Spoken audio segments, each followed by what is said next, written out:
A family is devastated tonight after this horrific crash on I-15 near Fallbrook.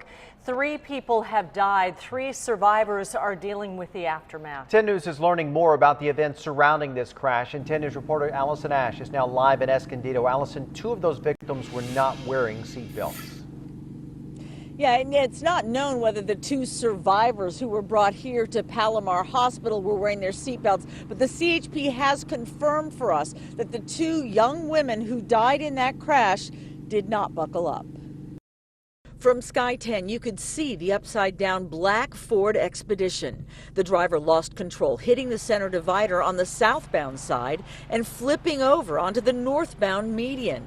A San Diego County Sheriff's deputy was right behind them when one of the tires lost its tread. They weren't speeding. I mean, he's right behind them. So, they're practicing, at a safe distance. But when you think about a tire coming completely apart, not having that tread be in contact with the road and not knowing what to do and maybe panicking and oversteering. There were 6 people inside.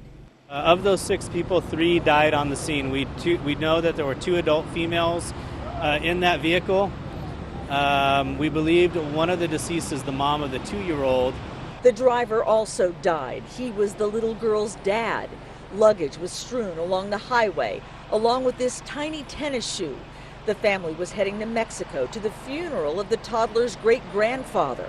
The 2-year-old is okay, but her mom and her uncle's girlfriend, who sat right next to her, were not strapped in.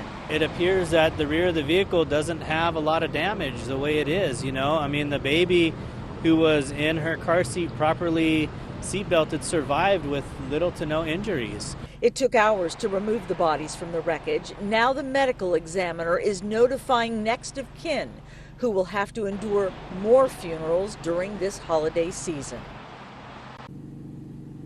Several Good Samaritans stopped on the freeway to try to help the victims right after that crash. 10 News is speaking to one of them right now, coming up new at 11, the moment that he says nearly broke his heart. We are live in Escondido. Allison Ash, 10 News.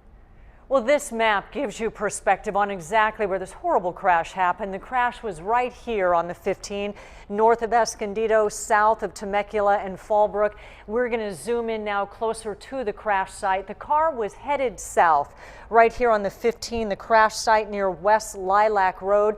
That is almost directly east of Bonsall.